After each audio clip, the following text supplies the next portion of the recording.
And we're live now, so let's start. Welcome and thank you for joining us.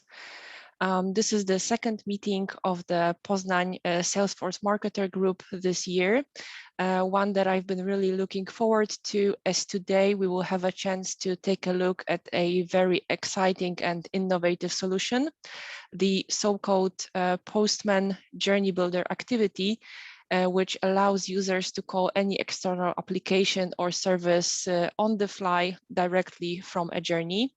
I really hope that this session will not only be informative for all of you, but it will also become an inspiration for all Salesforce Marketing Cloud developers out there to extend and build amazing applications for use with Marketing Cloud.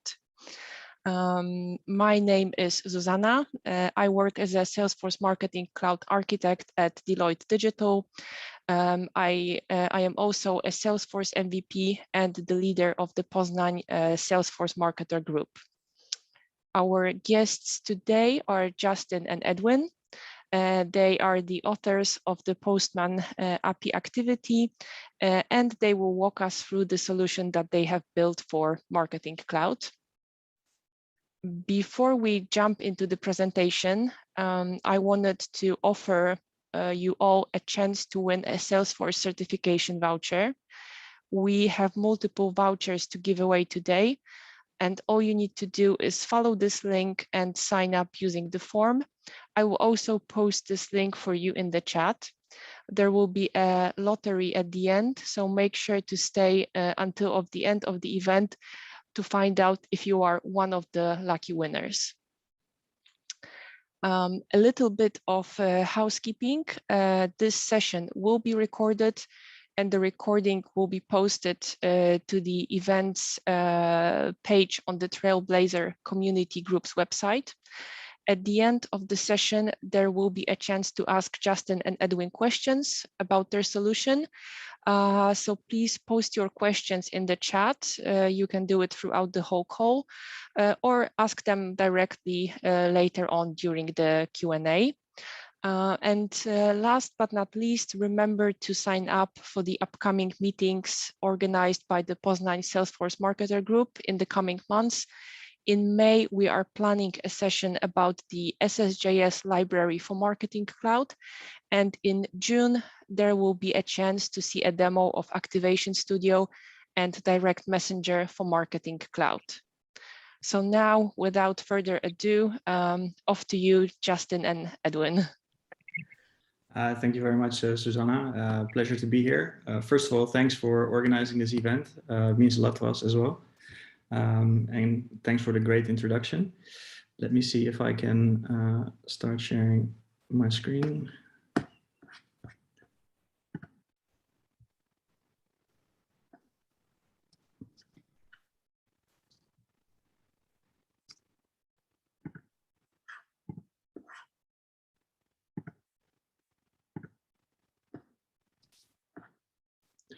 Can you see my PowerPoint screen or is it on my desktop? We can see the PowerPoint. Awesome. Well, first of all, thanks everybody for participating in this presentation slash demo session. We've built this activity. We've named it SFMC-POSTMAN. It's a custom activity for Marketing Cloud. Officially, Edwin and I have a business. It's called Digital Wave Labs. We also do consultancy for Marketing Cloud projects. And we also help companies maximize the possibilities in Journey Builder. So we'll get a short introduction about ourselves soon, but let's first start, okay, what made us create this activity? And yeah, while we were exploring Marketing Cloud, we often had the feeling, oh, there are so many limitations in terms of what we can do. Like, I wish I could do this, or I wish I could do that, or I want to run AMP script outside of an email, or I want to grab some data, or I want to fetch some internal API, or I want to do something. And this was not possible. And Edwin, actually, I started working with him like a couple of years ago. And he was like, yeah, I developed this for a customer. And we were like, okay, can you show it to me? And immediately I was sold about the solution, right? So I told them like, hey, we have to market this solution. So that's also why we launched this September 2021. And we haven't looked back since. Like, we've had very fun and productive conversations with companies that utilize this tool. And yeah, we're just here to share it. We want you guys to use it. We want you guys to get the maximum value out of Journey Builder. So yeah, we want you to succeed. And that's what this presentation is about. So in the end, if you have any questions, write them down, we'll get to them, and we'll see how we can help you leverage this tool. All right, so in a nutshell, our application fits in Journey Builder, and it can call any kind of REST endpoint that's possible. So from the activity, it goes to our API request handler. There, the magic happens, and then it passes the information back to Journey Builder. And then from Journey Builder, you can actually move forward with this data. So who are we? My name is Justin. I currently am employed by LeasePlan Digital. I orchestrate Marketing Cloud for 32 countries. I do a lot of architecting, utilizing like how can I connect to different systems to do whatever we have to do. Before I started working at LeasePlan, I worked at a software company. So like, I'm a geek at heart. I used to like building computers and websites and stuff. So this is not far from from the tree, basically. And Edwin, yeah, he can introduce himself as well. Hi guys, yes, I'm Edwin. So I was involved with Justin in developing this activity. I come also from like a very development background, web development, anything geeky. I loved it, and I'm still a developer by heart. I'm in Marketing Cloud at the moment and trying to make the most out of it. And yeah, we're brilliant idiots. Love that name. All right, so we're going over our features. Like, this is some of the features that we've built so far. We're a very customer-oriented company, so if you have feedback or you think something is missing, just shout out. Like, we're very flexible and we're very keen to develop like new features. Right, so basically, when you go into your journey, this is the interface. It's literally how you would see it in Postman as well. So you have your URL bar, what type of request you want to do, what are your headers, what are your bodies, etc. The type of requests, yeah, they're literally all you can do, like get, post, put, delete, patch. Like, any type of request is possible. You have access to all Journey Builder variables. So if you have previous activities, you have access to all that information and 3 additional variables that are hidden, basically. You're also able to create response variables. So let's say you want to use some of the values that you get back from your response. You can configure them in any way you want to access them and to use them in decision splits or in other API activities or whatsoever. A small note here, the variables that you get back are not directly accessible in an email. So if you want to do this, then you have to store them first in a data extension or in a data lake before you're able to access those. Next to that, we've also built in the functionality to use Lambda functions. So let's say you receive a nested object, then with a Lambda function you can create, or you can access like nested JSON and pick a particular value that you're looking for. And of course, we try to build like a really friendly user interface to make this application as easy to use as possible. So like I said, you can set your headers. This is basically what it looks like. In the demo, Edwin will also go through this more extensively, but I just wanted to show it in the presentation so that you know what to expect. And also the response variables. Like I mentioned, you have access to all kinds of journey data.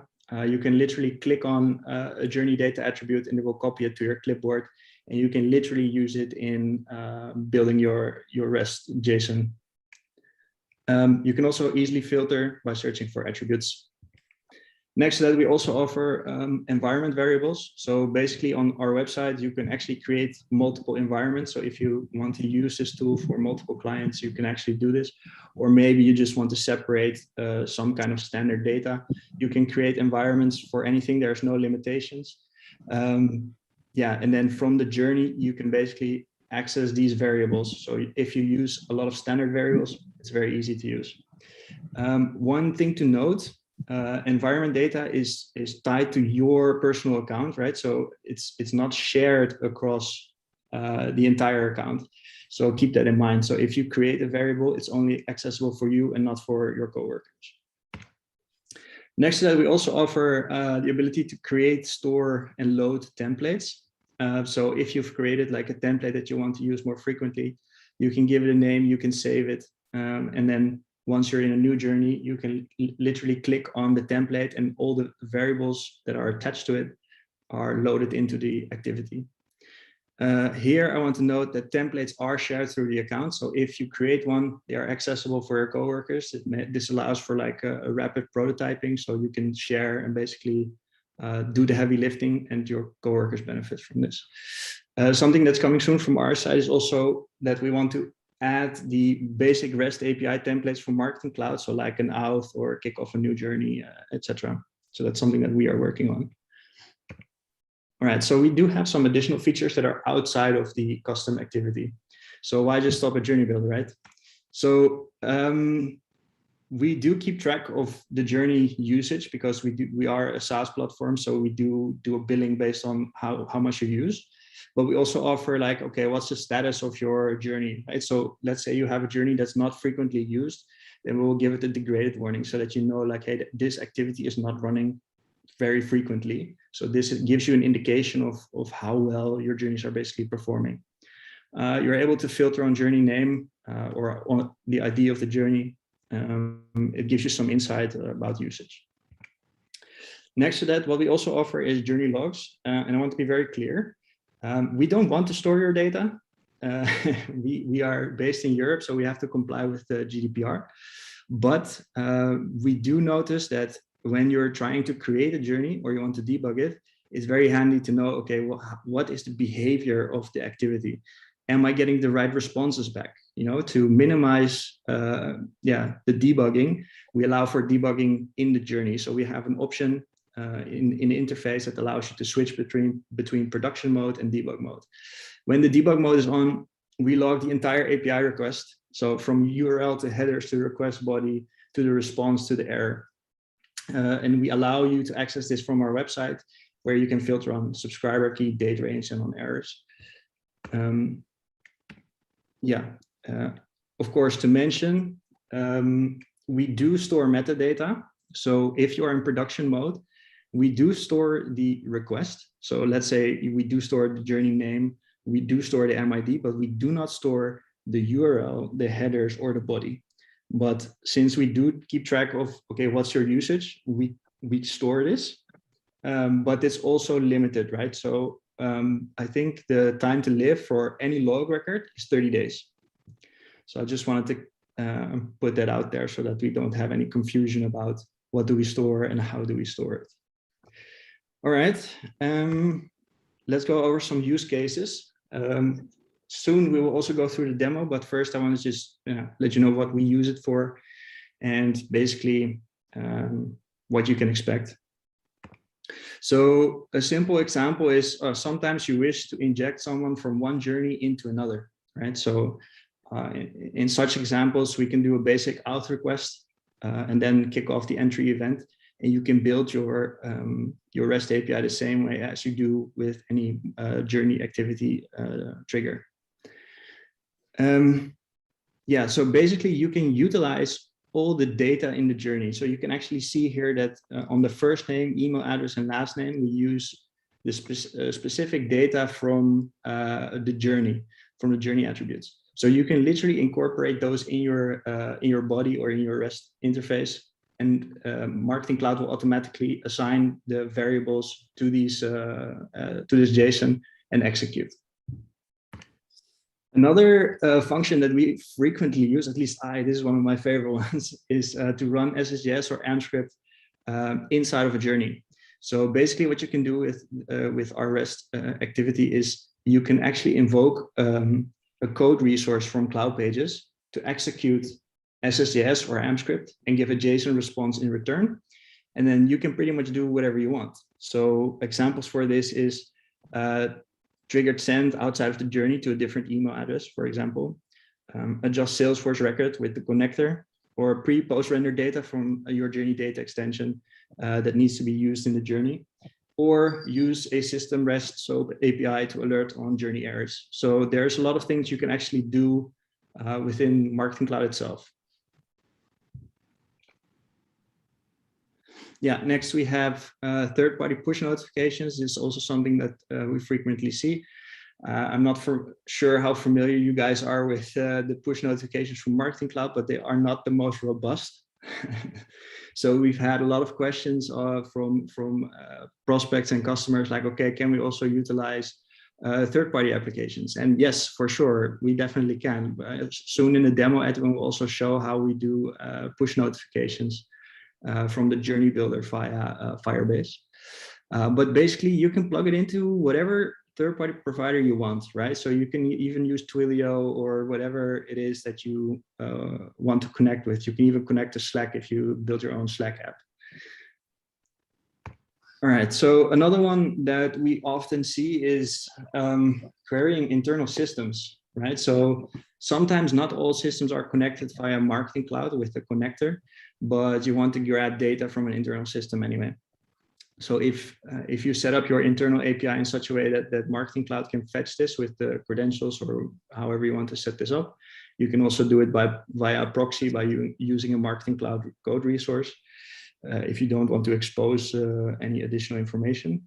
And then you can utilize this data in your decisions bits, for example. So I've given a sample of, okay, we fetch some data from the internal system, and based on this internal system, we want to do different things, right? So maybe create a case or create an opportunity or create a task.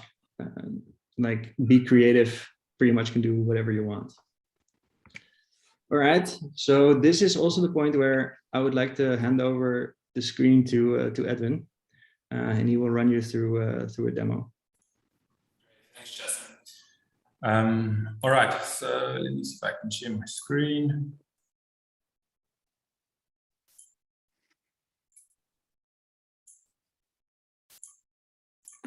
There we go. Let me know if you can see my screen, Justin. We can see it, yeah. Yeah. All right. So once you've installed the activity, which I'll go through in a moment, you'll see our Postman activity will land in your Journey Builder canvas over here. All right, so to install the activity, well, first off, I mean, that's what you guys will need. We do have some instructions on our website as well, and a whole YouTube video on how to install the activity. In short, you'll need to go into setup, and you'll need to go into install packages. And then over here, you can call the install package whatever you'd like. And then you'll need to go to add components, and you'll need to add a Journey Builder activity component, which would then give you this pop-up over here. So you can call your activity whatever you want to call it. Whatever you call it here is what it will actually display for you on Journey Builder. The category is, I've set it to messages, but whatever you set it to, it would appear under that specific category on Journey Builder. And then what is very important is the endpoint URL. This is where we are hosting our activity on. So you'll need to add the endpoint URL to have exactly this. And once you register on our website, which we will drop the link for, we will probably also email it out. Once you register, all this information and this config is on our website to use as well. Okay, so I've installed the activity, and I want to demo just 3 small use cases. What I've got here, as Justin explained, we can fetch information from Salesforce via cloud page. So my activity is going to call a cloud page that will retrieve a single Salesforce object, contact, and return first name for me. My second activity is going to send out a push notification, but the push notification is going to use the first name at the first attribute returned. We'll have the decision split whether the push notification was successfully sent or not, because perhaps it wasn't, and we want to send out an email or send them a different way. And then if the push notification was sent successfully, I've just got a simple get weather API that I'm calling to get the current weather in the city. And I think I've hard-coded it to also saying that everyone's in Poland. Okay, so first of all, let me just show you from Postman. So anyone that's familiar with Postman, our activity will be super simple to use. This is Postman and the kind of the layout. And if we go into our activity, you'll see a very similar layout. We try to make it as user-friendly as possible. And a lot of people already know this kind of layout, so we stuck to it. So the first time, if you open the activity, it will ask you to log in. But because I'm already logged in, it just opens activity for me immediately. Seeing that you would register, you'd probably also be logged in.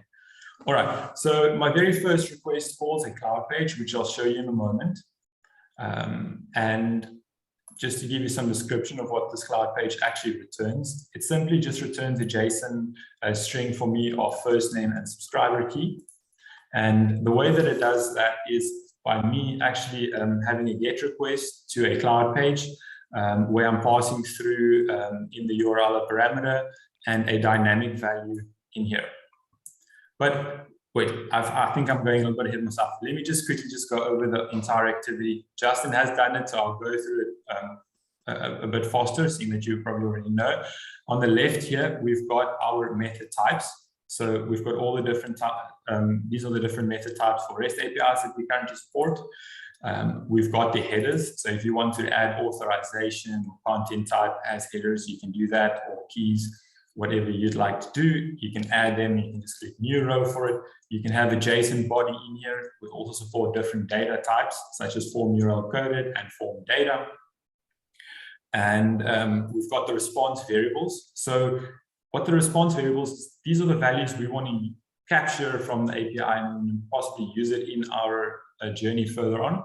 Or if we don't have to capture variables, we don't have to actually specify them. Because this journey is returning first name, I am naming my attribute first name.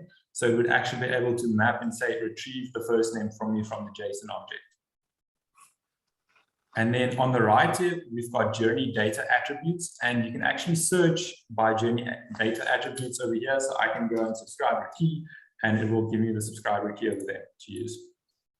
And what's nice is I can simply click on it, and it would copy it to my clipboard, where I can then paste it into my URL to use it as a dynamic value.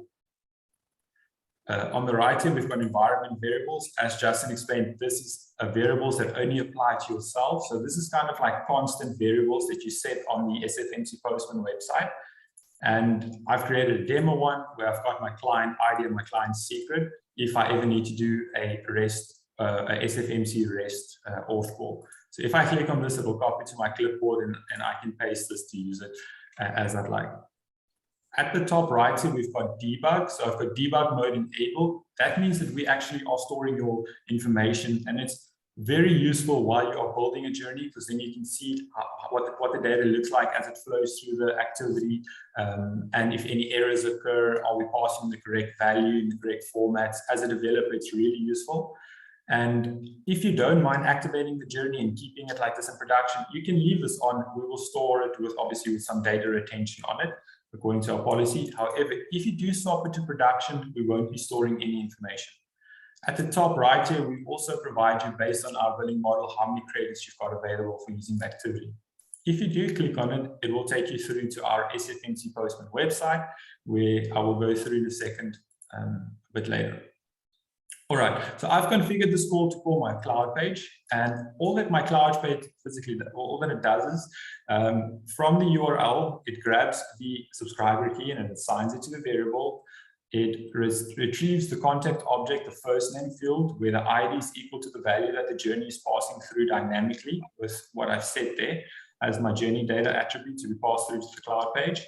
And over here, I just return the JSON string. So this can be all done in various ways. We can use JSON data instead of passing it through at the top, where we can send through JSON data and pick that out. I just thought this for them, and this is very simple to look at and to use.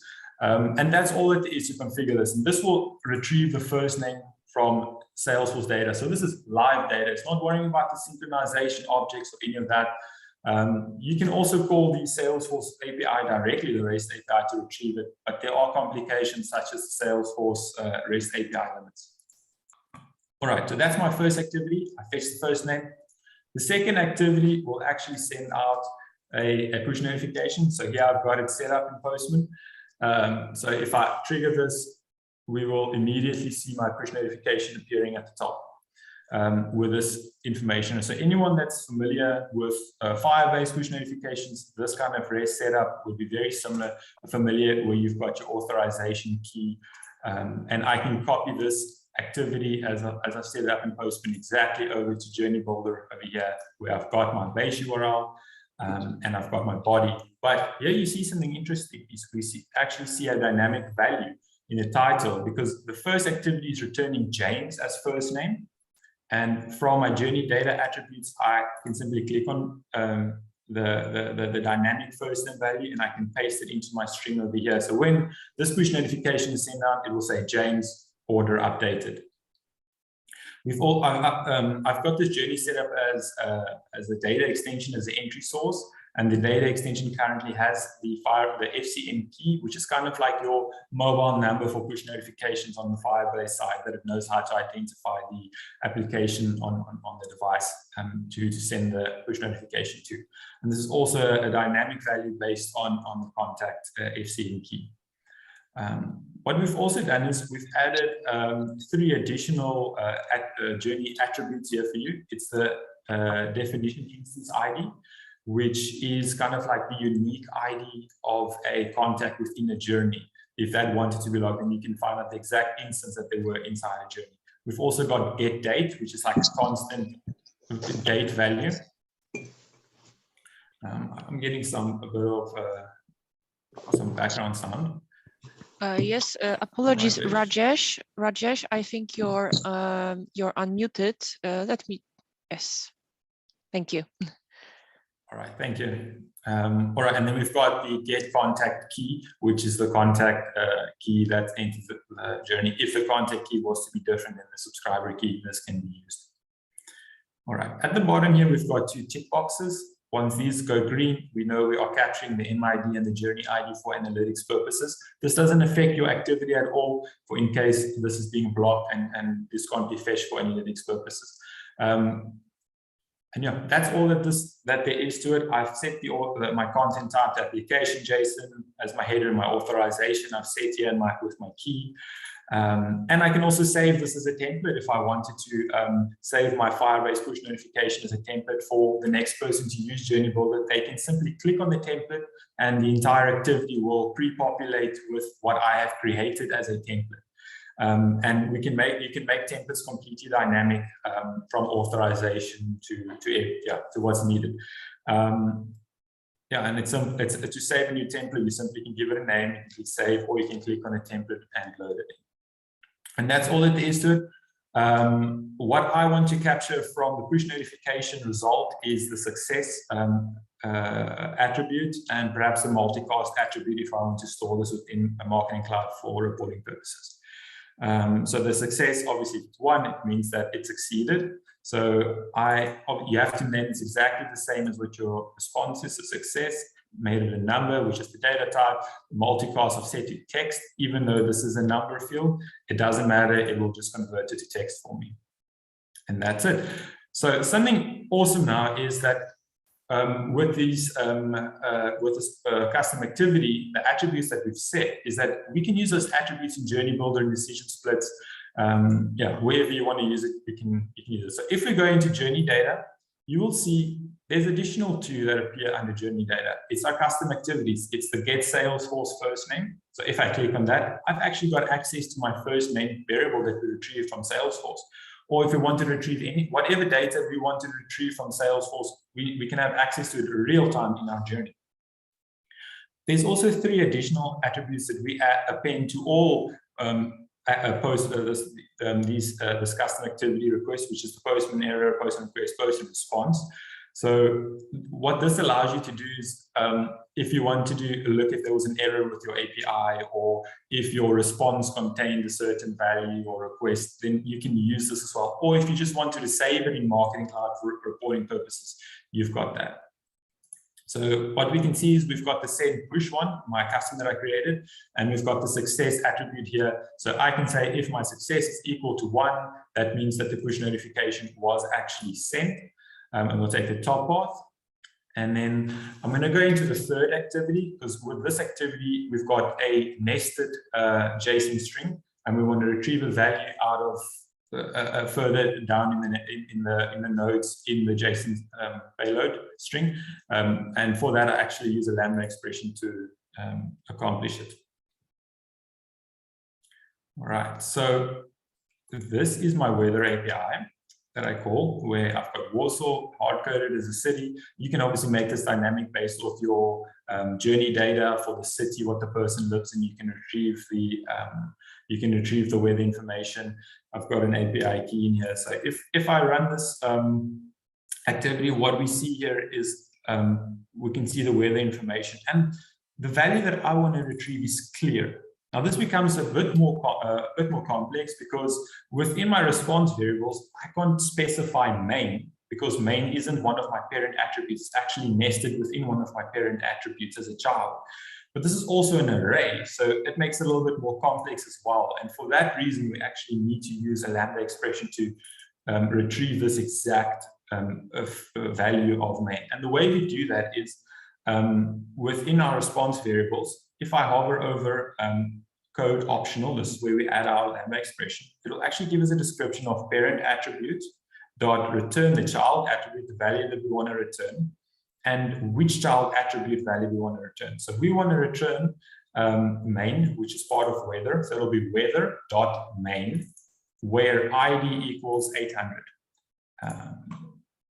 Just make sure, yes, that is later. So we've got weather dot main, and we add our lambda expression in here where ID is equal to 800.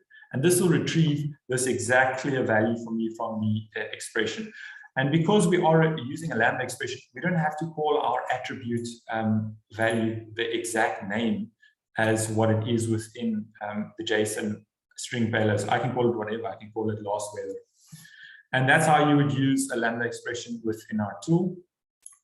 Right. So, and then what I can do is I can do a decision split based off the weather, whether it's clear. Let's just make sure, yes, it is clear. So that's all good. All right. So I'm going to go ahead and I'm going to activate this journey. Let me just clear my log, because I'm expecting a push notification to actually come through. And as we know, Marketing Cloud can normally take quite some time to actually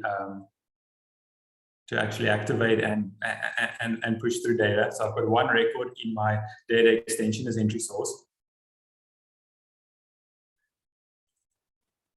Let's have a look. And because this is REST APIs and it's really instant, doesn't have to go through any filters or Marketing Cloud things, it actually does run quite quickly. It runs faster than I've already received the push notification. That means my contact's already entered. Marketing Cloud isn't even showing me that it's entered the journey yet, but it has, and I've received the push notification. And you should be able to see the name James in front there that it's retrieved as well. The dynamic value. Sorry, I think my camera is a bit off. But anyway, you guys get the idea. All right, so let's go and have a quick look at the SFMC-POSTMAN website. Now my journey is running and the statistics are just updating. When you land on the dashboard, you can have a quick high-level overview of all the journeys running. You can see the usages and the health of it. I can go to view all to view all of them running. The usage is the amount of contacts that's passed through my activity or my journey. The activities within the journey. So this is the journey name, and then within it, so if I go into it, it will show all the activities that's run in it, and we log in the contact ID. So here under the 27th, we can see our 3 activities that we've set up that's run through. When these brackets are showing green, that means that we are logging the data. That means that your activity is currently in debug mode, and you can click on it and I'll show all the information. When it's red, it means that you've got production set and not logging any information. We don't have any information to show you. So if you click on the activity, you'll see we can view the debug logs for the request that the custom activity sent, the response, or if any errors occur.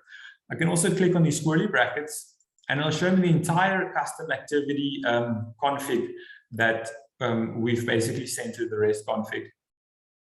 We can see log data is always set to true, and we can see all the fields and everything, and we can see our URL that we called and all the values that was passed through that URL. And here we've got the one for the push notification. We've also got the response. This is the exact response as you would have seen it in Postman as well. for the push notification. And these are obviously the fields that it's retrieved. So it's nice to see what your activity, what your REST API actually returns. So you can use these fields in your response variables or lambda expressions to make it a bit easier. When it's red, we're obviously not recording any information, so you won't be able to see anything if you click on it. Absolutely nothing happens. It's not clickable because there's absolutely nothing there. All right, I think that just to mention that this is still in beta mode, so we are adding additional features on here. It comes to you being able to filter. There's obviously going to be a lot of requests on here. We are fixing a couple of small bugs that we still have. So this does still say beta, but hopefully one of these days it will be out of beta and we'll have some awesome statistics on here as well. Great. So let me just quickly show you guys how this journey ran.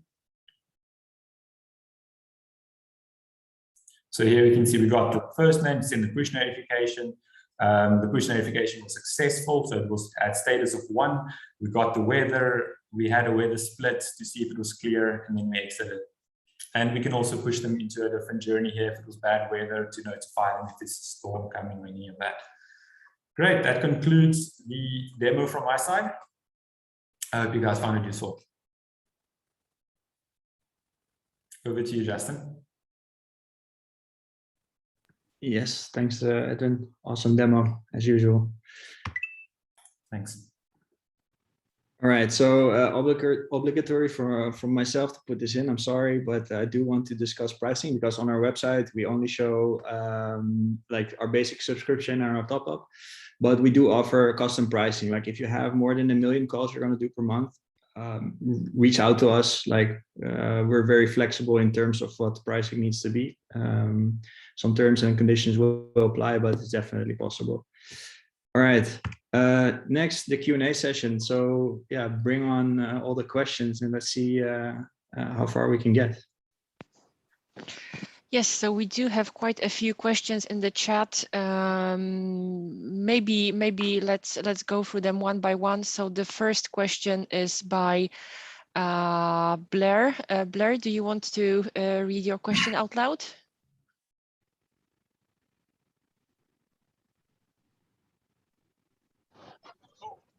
Sure, that's fine. Are you able to hear me okay? Yes, we can hear you. Okay, perfect. By the way, this is really an awesome product. Really impressed, by the way, with your work. Really great job. I work at Salesforce, by the way, just so you know. I work in Marketing Cloud Journey Builder. Yeah, this is, I've already told my, I've told my colleagues about this too as well. So, yeah, I'm curious. I work in the financial services area. They're very sensitive sometimes as to where this is. And I imagine, obviously, you're running your back end of the cloud. What options, I guess, and you've mentioned Europe that you're as well. What sort of options are available for hosting the back end of your work, region-wise and also cloud-wise, AWS, Azure, and so on? Yeah, so currently we're hosting everything in Europe because it's easier to comply in Europe and then comply for the rest of the world. I know that there are some deviations. However, I think it's also possible for us to spawn the process anywhere. What would happen in a theoretical situation, not saying that we're going to build it right away, but I understand where you're coming from, is that we can build a custom activity that ensures that the service that is being used, so our REST relay, that it can be hosted specifically for you in a specific region. So that's theoretically possible. Currently, we host from Dublin. It makes it easier for most of our clients to, like, you know, GDPR-wise and legislation-wise. Does it answer your question? Yes, it does. Thank you, Justin. Yeah, and Blair, we can definitely discuss a little bit more what you think can work for your clients. Yeah. And to mention, no, that'd be great. Thank you. To mention as well, so the REST relay is actually being hosted on Azure. And I think like our website and the activity itself, so are 3 different solutions. So they are standalone from each other, whereas the REST relay really does the hard work, and whereas the website and the activity are just shells to configure and to keep track of data and payments, basically. Great. Thank you, Justin. Okay, great. So the next question is from Samuel. Samuel, are you able to ask the question yourself? Yes, I was curious to see if you guys are saving the information that you are bringing from other systems before using it into the journey. But during the presentation, I was able to see that it's dynamically assigned, so you are not saving it in a data extension, for example. Yes and no, right? So in the journey, the data is dynamic. However, like we shown in the AMP script activity, basically, you can actually store that data in the data extension as well. So if you want to use that data in an email, you would have to follow this procedure anyway. But for any of the other activities where you can configure it, you can actually use it dynamically in the journey. Excellent, thank you. Great. The next question is from Alex. It's a question about the environment variables. Alex, are you with us? Yes. Yeah, I missed a bit on the environment variables when you were setting them up, so I just wanted to verify if that was set up. As part of my demo, I actually did not show that. I did not showcase that. However, if you're on the website, I'm not sure which screen you guys can see at the moment. Can you see the website? Yeah, we can. Yeah. So under that, you would go over to environments. Here you can create a new environment. You can click on if it was a client or business unit, and you can set all your keys over here for your environment. And these are only for yourself and are not shared amongst others. Yeah, these constant variables. Hope that answers your question. Yep, thank you. Yeah. The next question from Sebastian about contact data. Sebastian, are you here? If not, then maybe I'll read the question, because we also received similar questions in the LinkedIn Live. The question is about using contact data inside of the activity. Yes, so I can answer that one as well. Yes, you can use contact data. So that would just be your normal standard procedure of having contact dot, if it was person dot first name or whatever you'd want to use. You can use it exactly like that. Unfortunately, we don't have a drag and drop functionality of that. That's something we can actually add a bit later. The only issue is contact. There can be a lot of contact data. So it's not as simple as journey data where we can just have a list of it all for you. So easiest would probably be to just copy the string into your payload. Mm-hmm. Thank you. And I do also have a few questions from the LinkedIn Live. So the first question is, how do you handle OAuth flows that have limited token lifetime, like cases where an access token needs to be requested and refreshed on a schedule? So you would obviously need to just think about how long the person would be inside the journey. If your token lasts 30 minutes and you know that your token you have a day's wait period, you will just need to do another authentication step to retrieve it. And if you just want to be safe, you can retrieve an auth token every single time before you actually need to use a token. Yeah, so to add to this, like if you can see it here, it might be a little bit tiny, but what we do is we just do a new auth request before executing the payload. So I can imagine that if you have rate limiting implemented, then another solution would be to have an automation running in the background somewhere, or a process that stores this value periodically for the lifetime of the token, and then just fetch the token with the API, so that you're not getting in trouble with rate limiting, but you do store the auth token somewhere in Marketing Cloud for the time being. And then you can use that variable that from the response in the post or get or whatever request you want to make. Does that answer the question for this particular scenario? Yes, I hope it does. It was a question from the LinkedIn Live, so we won't hear back, but I hope it it does. Now there's two more questions. The Journey Builder activity execute save endpoints are hosted in a separate server. Does the in-out arguments contain any of the PII data?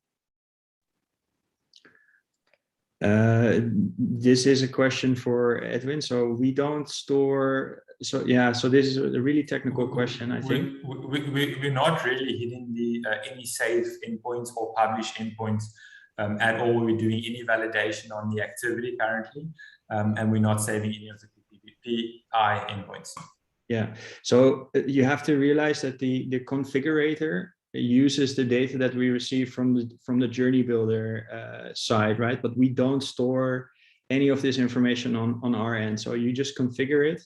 As soon as the editor is closed, like it doesn't exist for us anymore, right? So there is nothing that we store from that side. It doesn't really use the standard custom REST call that you would have under normal custom activity circumstances. That's why we don't actually use any of those published methods or save methods or structure in which it actually does the calls. That's why we've got a REST relay service that handles it in our way, just because of all the limitations from Marketing Cloud. Mm-hmm. Great, thank you. And there's one more question in the chat from Jay about the subscription. So Jay, if you are here with us, maybe you can ask the question yourself. Yeah, sure, no problem.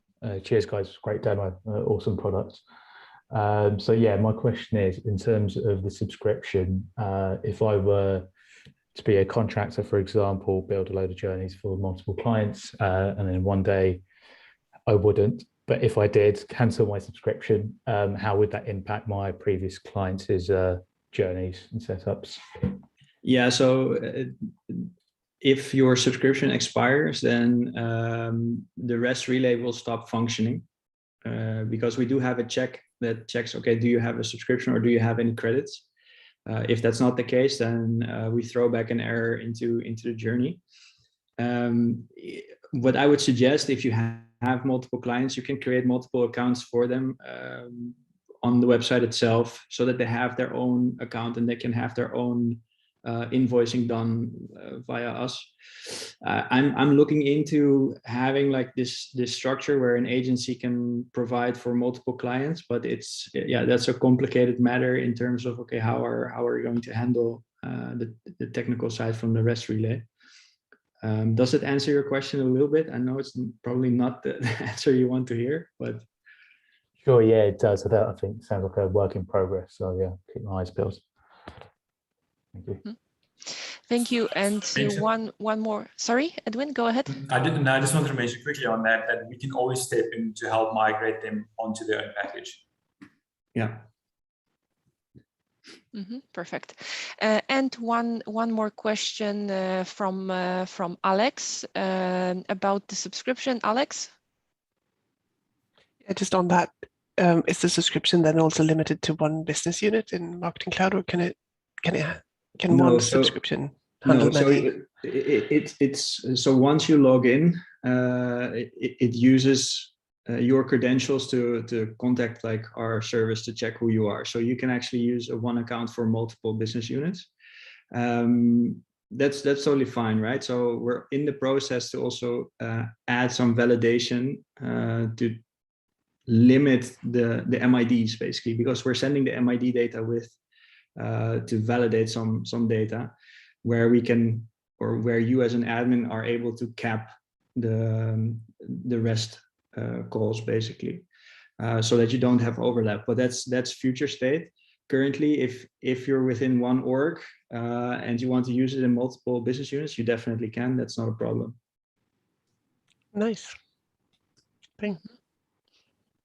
Yes, so I think we're through with the questions. There are also some additional questions about the recording. So yes, the recording will be shared on the Trailblazer community group's website probably tomorrow.